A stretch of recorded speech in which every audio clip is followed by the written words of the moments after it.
télévision. Monsieur le Président, au mois de juillet de l'année dernière, vous aviez tenu un conseil des ministres où vous avez fustigé que la ville de Kinshasa était sale. Des mesures avaient été annoncées. Des mesures avaient été également annoncées par rapport à la sécurité routière.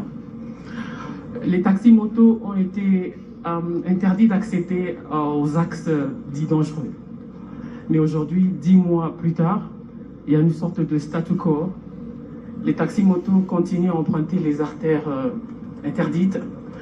Il y a beaucoup de problèmes de gestion de déchets ménagers. Alors face à ce statu quo, on a comme le sentiment qu'on ne vous écoute pas beaucoup au sujet de l'insalubrité dans la ville. Ma question, le problème, ce sont les hommes ou les textes et les sanctions? Alors si vous le permettez, je vais prendre des questions qui ont été laissées sur mes réseaux sociaux parce que quand j'ai... Non, malheureusement, on l'a bien dit. Juste une, s'il vous plaît.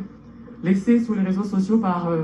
ça va dans la même thématique? Oui, ça va dans la politique de la ville? Bien sûr, bien sûr. Alors une question rapidement. Juste une sur la centaine que j'ai eue. Vicky vous a dit ceci: quand vous passez avec votre cortège et vous voyez des millions de Kinois à pied, qu'est-ce que vous dites, Monsieur le Président? Merci beaucoup. Bon, souvent d'ailleurs quand je passe avec mon cortège, les milliers de Kinois à pied me saluent. Je ne sais pas ce que je dois me dire, est-ce que je dois être triste ou heureux? Moi je suis heureux de saluer mes compatriotes Kinois. Je crois que vous voulez faire allusion au transport.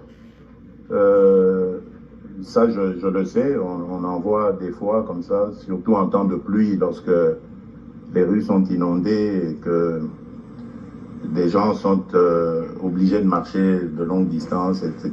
Je suis le premier à le regretter, mais c'est pas un phénomène nouveau à Kinshasa.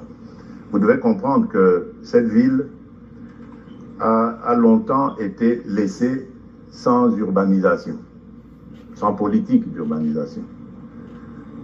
Et vous avez tout ce que, donc c'est-à-dire les embouteillages,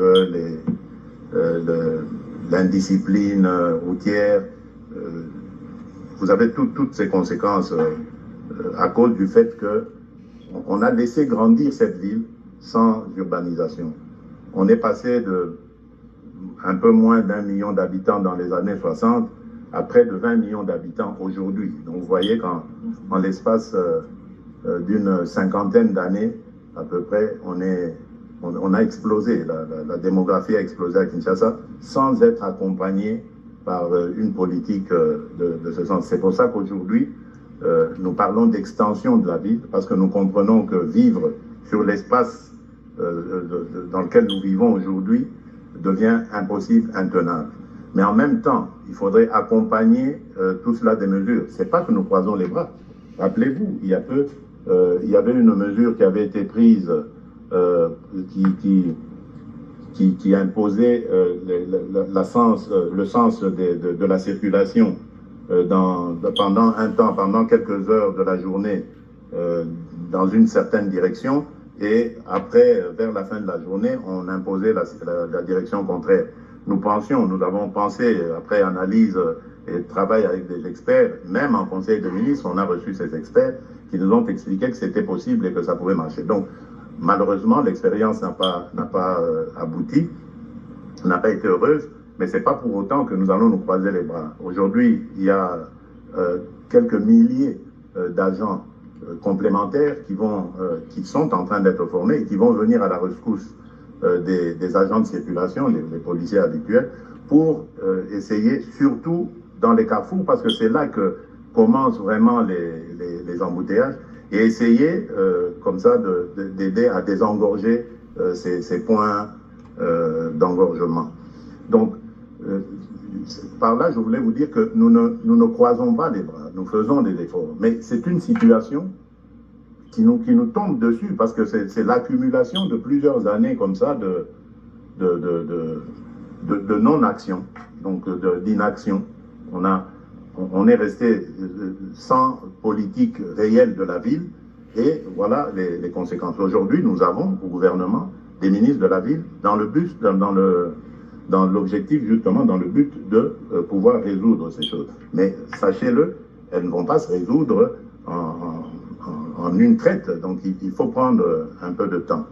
Alors, au sujet de la salubrité ou l'insalubrité, je suis totalement d'accord avec vous. Je suis le premier à m'offusquer vis-à-vis de ça. Le gouverneur, je ne sais pas s'il est parmi nous, il peut vous dire combien à chaque fois je lui demande une mise à jour de la situation de la salubrité ou de l'insalubrité dans Kinshasa. D'ailleurs, il y a une réunion qui est prévue entre lui et moi parce que je veux savoir qui sont les nouveaux partenaires qui ont signé un contrat avec la ville et quel est leur niveau d'efficacité, quels sont leurs objectifs poursuivis et comment ça va se passer. Nous avons aussi des pourparlers que j'ai menés personnellement sur des partenaires qui vont venir nous aider au ramassage, au traitement et au recyclage des déchets, avec tout ce qui s'ensuit comme retombées économiques. Donc ce sont des politiques qui prennent du temps pour être mises en place, mais je peux vous garantir que je ne reste pas insensible à cela. Et lorsque mon cortège passe dans la ville de Kinshasa, ou que lorsque je reçois même la mienne, je me sens vraiment touché et gêné de voir tout ça. Donc je ne vais pas rester insensible, je suis à l'écoute et au suivi de tous les progrès et des efforts qui sont faits.